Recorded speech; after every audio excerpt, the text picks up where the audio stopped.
Buenos días, bienvenidos a nuestro tiempo devocional Tu Palabra para encontrar el camino. Hoy es 10 de octubre del 2025 y vamos a continuar con la lectura de la Biblia en un año con la primera carta de Pablo a Timoteo capítulo 6. Primera de Timoteo 6.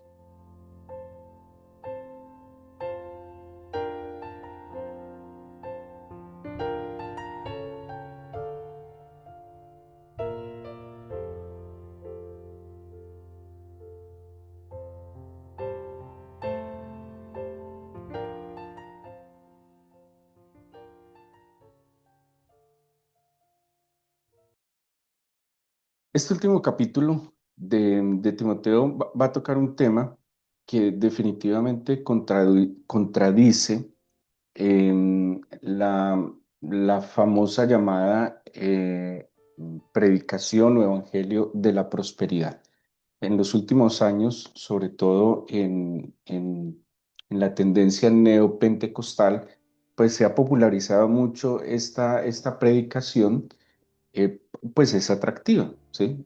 Pues el hombre moderno, el ser humano moderno, tiende a ser un poco más materialista, puesto que las condiciones de nuestro tiempo son mucho más favorables a condiciones de otra época. Hace, no sé, 50, 60, 100 años, las condiciones socioeconómicas eran mucho más adversas, pero con el desarrollo tecnológico, con el boom de la información, de la tecnología, de la interconectividad, de la globalización, pues obviamente esto trajo comodidades, trajo acceso a la información, acceso a muchísimas cosas que antes se consideraban muy lejanas.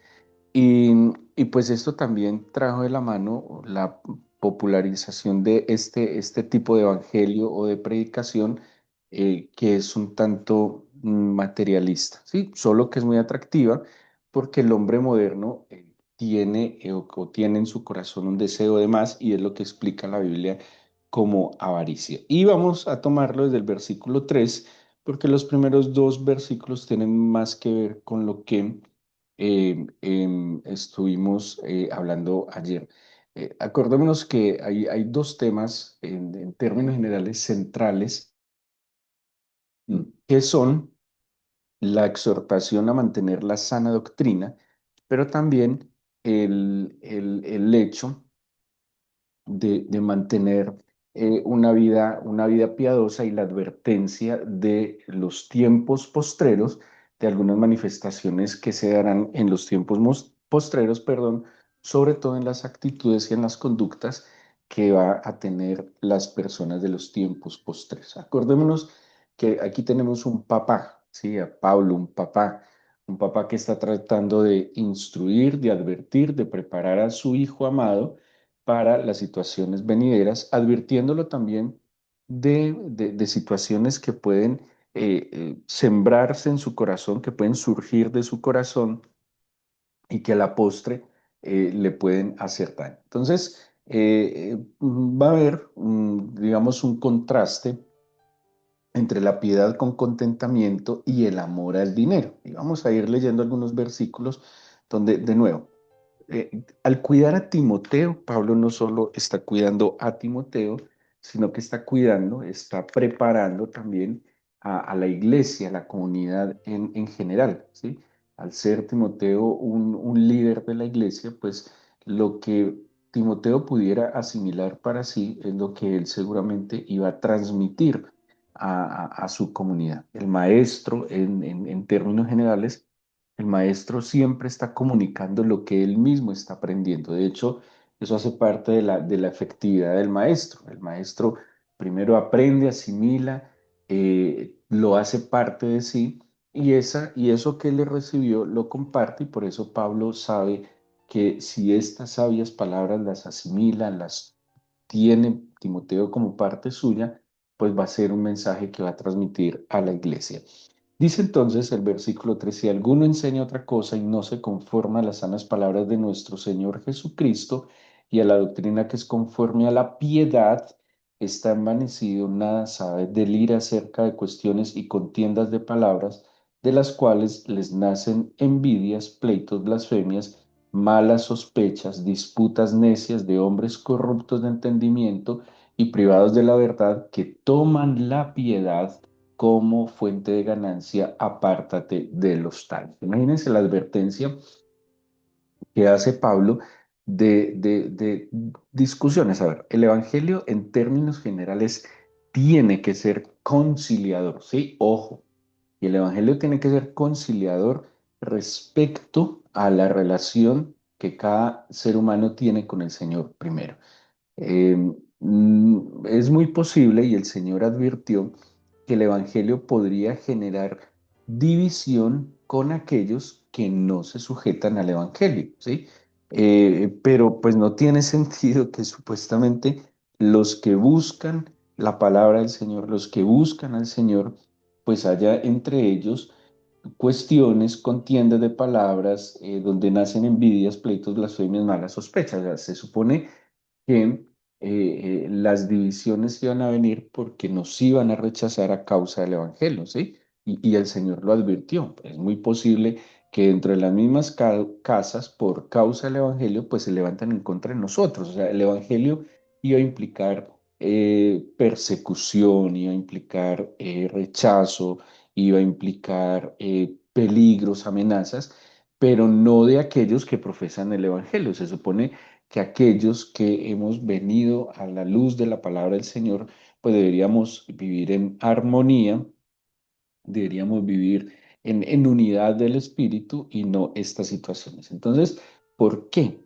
Porque se empiezan a generar algunas enseñanzas equivocadas, enseñanzas que están cargadas de vanidad, enseñanzas que, como advierte Pablo, pues se sirven de él una piedad para tener una ganancia, ¿sí? Y como le advierte el mismo Pedro, cuando Pedro advierte a los pastores, ¿sí? Pedro le escribe a los pastores, mire lo que dice Pedro en el capítulo 5 en la primera carta de esto, hablando de esto mismo, dice, pido a los ancianos que están entre vosotros, yo anciano también, estoy leyendo primera de Pedro 5, 1, eh, y testigo de los padecimientos de Cristo, que soy también participante de la gloria que será revelada. Apacentad la grey de Dios que está entre vosotros, cuidando de ella no por fuerza, sino voluntariamente, no por ganancia deshonesta, sino con ánimo pronto, no como teniendo señorío sobre los que están a vuestro cuidado, sino siendo ejemplos de la grey.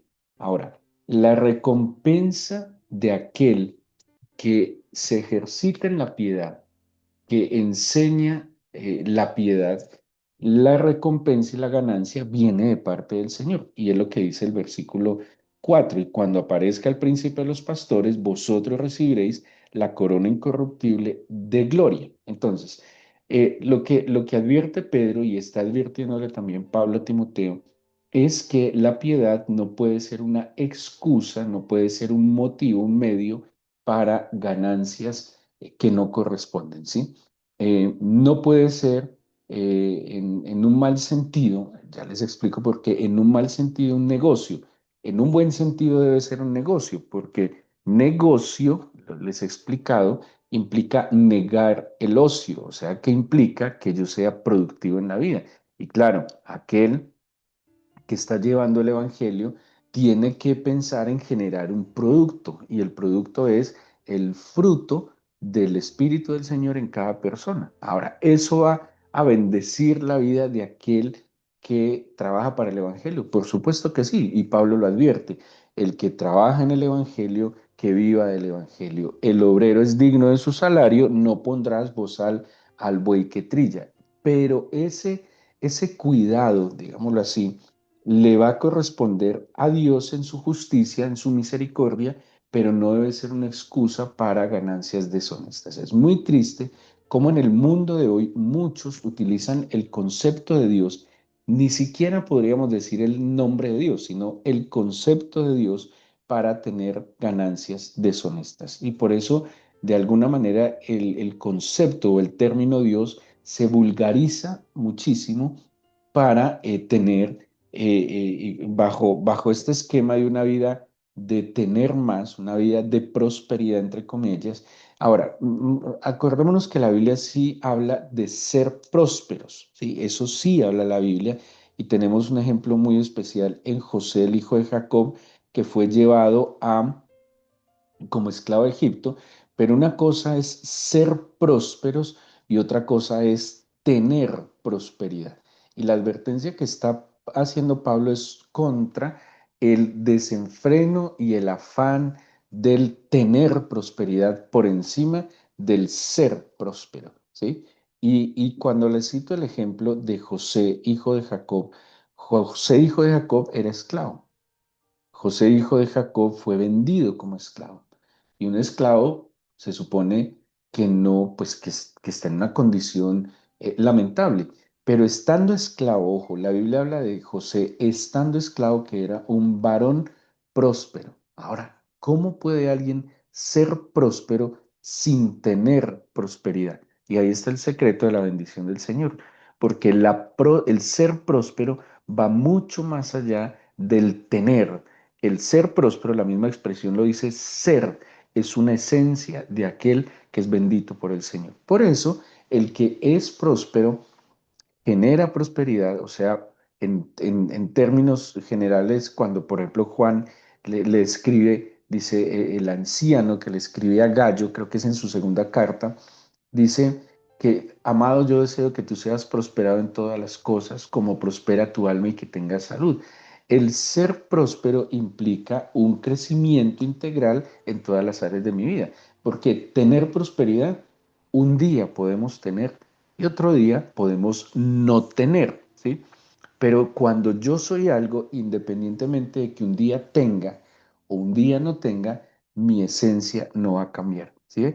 Entonces, esta advertencia que está haciendo Pablo tiene que ver con esas ganancias, con esa avaricia más bien en contra de la piedad y ojo, incluso esa avaricia que se apalanca en una falsa piedad, ¿sí? Cómo se sirven, como les decía ahora, del concepto de Dios, de términos bíblicos, de ideas pseudo espirituales para tener unas ganancias deshonestas. Nuestra ganancia ya es, y es lo que va a decir Pablo, lo que nosotros somos. Y por eso habla de una piedad con contentamiento. Vamos a leer algo. El versículo 6 dice, gran ganancia es la piedad acompañada de contentamiento. Y esto es muy importante porque hemos hablado de la piedad como esa virtud que se desarrolla en el creyente, que manifiesta lo que nosotros somos. Es una expresión de rectitud, es una expresión de estar apartados, es una actitud de obediencia, de acato, de temor del Señor, de gratitud,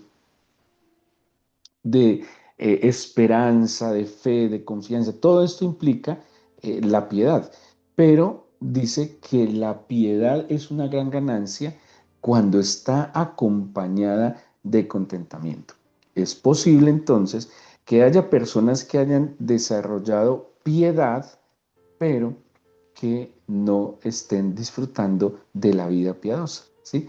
Que han desarrollado piedad, que tratan de vivir una vida recta, que tratan de vivir una vida de santidad, una vida de integridad, pero que desarrollan cierta amargura. Pero dice que es una ganancia cuando la piedad está acompañada de contentamiento, que yo experimente el gozo, que yo experimente la gratitud, que yo experimente la satisfacción de tener una vida devota, ¿sí? De tener una vida que es agradable al Señor, que yo disfrute el hacer las cosas como las debo hacer. Pero ¿cuánta gente, entre comillas, piadosa, está amargada? ¿Cuánta gente, entre comillas, piadosa, está frustrada? No tiene sentido, porque es una gran ganancia cuando la piedad está acompañada con contentamiento. O sea que yo disfruto cualquiera que sea mi condición, porque mi verdad absoluta es que el Señor me ama, es que yo amo al Señor, es que yo disfruto de su relación. Por eso es una contradicción eh, pretender creer o disfrutar de un amor eterno cuando lo que el Señor permite que yo viva es un motivo de amargura, de queja y de tristeza. ¿Sí? Entonces, miren cómo contrasta estas dos cosas, la piedad con contentamiento y el amor al dinero. Entonces luego dice, porque nada hemos traído a este mundo y sin nada y nada podremos sacar. Así que teniendo sustento y abrigo, estemos contentos con esto. Imagínense que Pablo está describiendo como dos necesidades básicas suplidas. Una, teniendo el abrigo, que implica el techo, ¿sí? Que implica un lugar donde posar la cabeza, tener un lugar que me genera una seguridad, o sea, no estoy a la intemperie. Y dos, el sustento que me implica el alimento y todo lo necesario para vivir cada día. Está diciendo, si usted tiene abrigo, si usted tiene techo, si usted tiene un lugar donde poner su cabeza, y si usted todos los días tiene alimento, vestido, eso es un motivo suficiente para que estemos contentos. Pero usted, hoy en día, incluso el creyente, tiene una buena casa, tiene una cama extraordinaria, tiene todo lo necesario y más de lo necesario en su casa, come muy bien, ¿sí? Hoy en día come 3, 5 veces al día, come de más. A veces nunca ni siquiera experimentamos fatiga y hambre porque el estómago siempre está lleno, pero es muy triste que teniendo estas condiciones extraordinarias no hay contentamiento y siempre queremos más, ¿sí? Entonces, tengo 5 comidas, pero no, me hace falta otras dos. Tengo un carro, pero me hace falta otro. Tengo una cama, pero ahora quiero otra de esto. O sea, es una sensación de vacío y de faltante constante. Y Pablo le aconseja a Timoteo, no, quien entienda que tiene sustento de abrigo, ese ya es un motivo para que esté contento. No quiere decir que no tengamos anhelos, no quiere decir, y no es pecado tener anhelos, y no es pecado querer vivir bien en todo el sentido, pero es la motivación de mi corazón lo que yo debo revisar. Primero, partamos de estar contentos con lo que tenemos, más no conformes, porque siempre el Señor nos quiere llevar a que crezcamos, a que mejoremos, a que maduremos, pero sobre todas las cosas que nuestra piedad esté acompañada de contentamiento. Y dice el 9, porque los que quieren enriquecerse caen en tentación y lazo, en muchas codicias necias y dañosas que hunden a los hombres en destrucción y perdición. Ojo con el 10, porque raíz de todos los males es el amor al dinero, el cual codiciando algunos se extraviaron de la fe y fueron traspasados de muchos dolores. Mira la advertencia que Pablo está haciendo acá.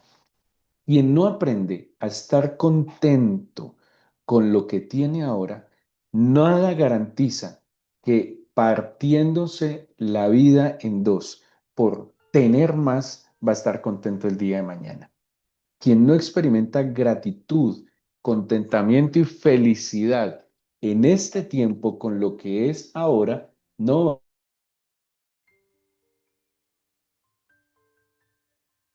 Quien no experimenta el contentamiento con lo que es hoy, con lo que tiene hoy, nada le garantiza entonces que teniendo, entre comillas, todo lo que anhela, va a estar contento. Si fuese así, ¿por qué el que lo tiene todo quiere más? Si las ganancias y lo material llenara el alma y el corazón, ¿por qué aquel que aparentemente lo ha logrado todo y no le va a alcanzar esta vida para disfrutarlo ni para gastarlo? ¿Por qué quiere más? Porque aquí hay un tema es de orgullo, de ego y de arrogancia, y de un vacío tan profundo, que no lo va a llenar todo el dinero del mundo, ¿sí? Entonces Pablo le está advirtiendo, mire, parta de lo que usted es primero, entienda, agradezca, disfrute lo que tiene, esté contento y no entre en un afán desmedido por enriquecerse, porque muchos van a caer en tentación y lazo, en codicias necias y dañosas que hunden a los hombres en destrucción y perdición.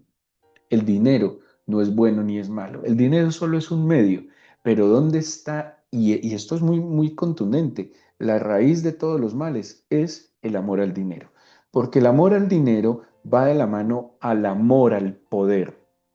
Y esas dos cositas, esos dos amores peligrosos y engañosos, dinero y poder, dice, son la raíz de todos los males. Mire, y una manera muy sencilla de diagnosticar nuestro corazón en qué está.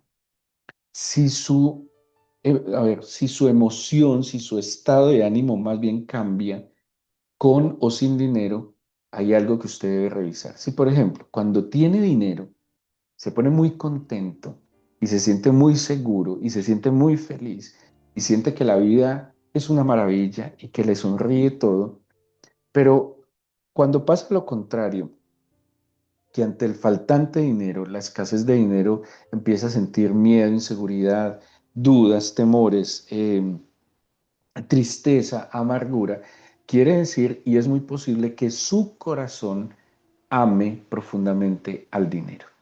Y esa indicación que acabo de darle es algo que usted como creyente debería prenderle las alarmas y trabajar sobre eso.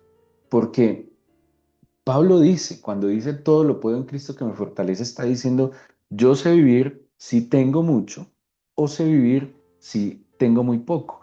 En abundancia o en escasez aprendí a vivir porque todo lo puedo en Cristo que me fortalece. Pero si a mí me mueve mi estado de ánimo, altera mi vida, el tener o no tener, quiere decir que hay una raíz de amargura que está creciendo por el amor al dinero.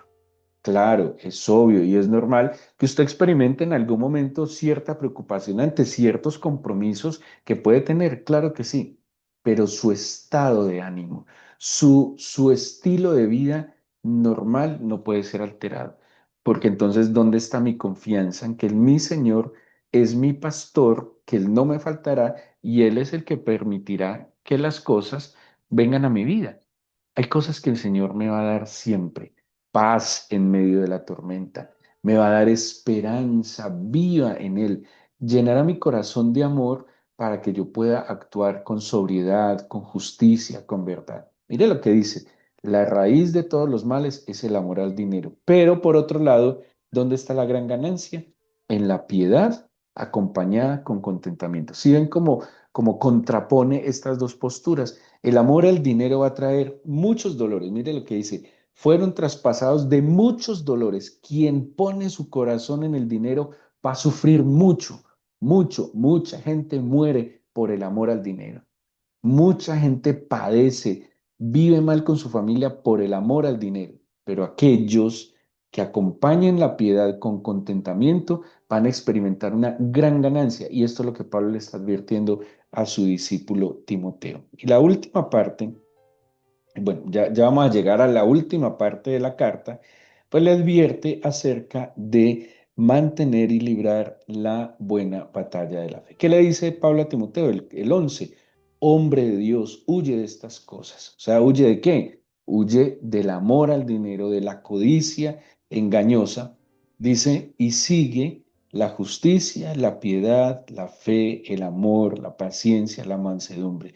Pelea la buena batalla de la fe, echa mano de la vida eterna, a la cual asimismo fuiste llamado, habiendo hecho la buena profesión delante de muchos testigos. Te mando delante de Dios, que da vida a todas las cosas, y de Jesucristo, que dio testimonio de la buena profesión delante de Poncio Pilato, que guardes el mandamiento sin mácula ni reprensión hasta la aparición de nuestro Señor Jesucristo. ¿Sí? Entonces, en estos últimos consejos, Pablo está diciéndole a su discípulo que se cuide de inclinar su corazón, ¿sí? Su corazón hacia el materialismo, hacia el pensar que el sentido de la vida es tener, porque ni teniendo todo en este mundo, alguien puede comprar un segundo de vida o alguien puede comprar la eternidad. Gran ganancia es la piedad acompañada con contentamiento.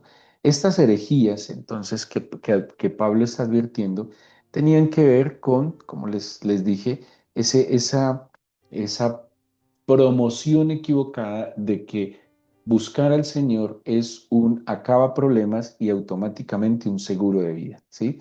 Y a veces incluso se predica equivocadamente.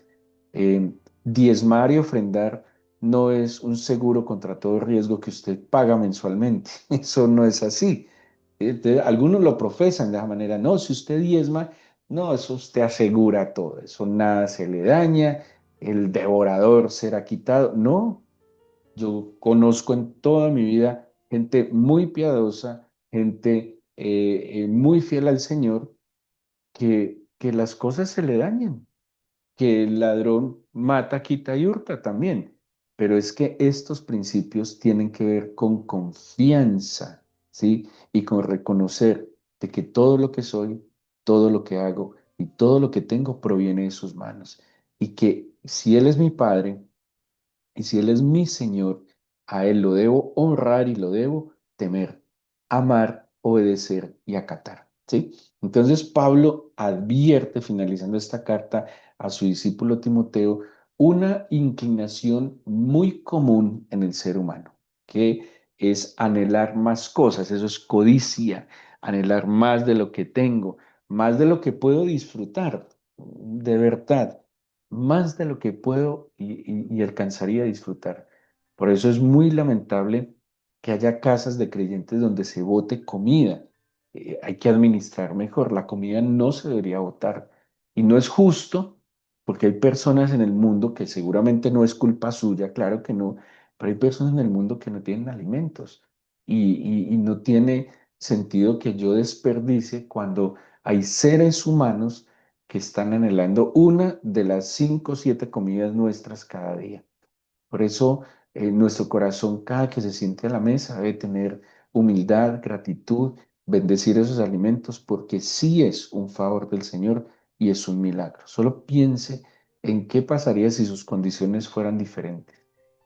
¿Cómo viviría usted cuando solo tuviera un alimento delante de usted?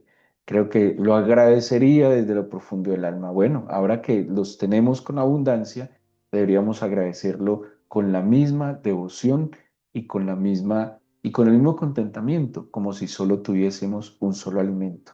Estamos en las manos del Señor. Eh, la vida es cíclica. Y cuando hablamos de que la vida es cíclica, es que la vida a veces está en subidas y a veces está en bajadas.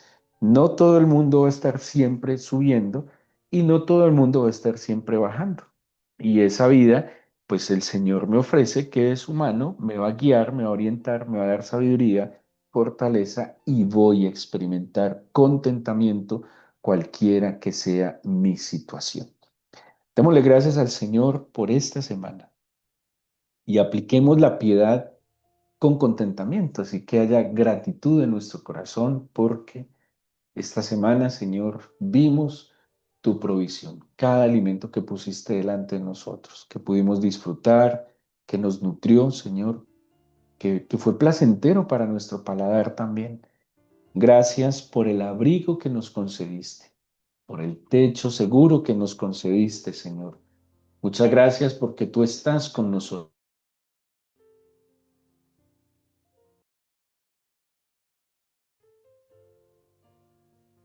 Dele gracias al Señor porque Él está con nosotros, porque Él no nos ha desamparado, porque Él es el buen Padre y el Padre cuida de sus hijos. Y un padre no solo le da todo a sus hijos, sino que además los educa, los forma, los prepara, los entrena para toda buena obra.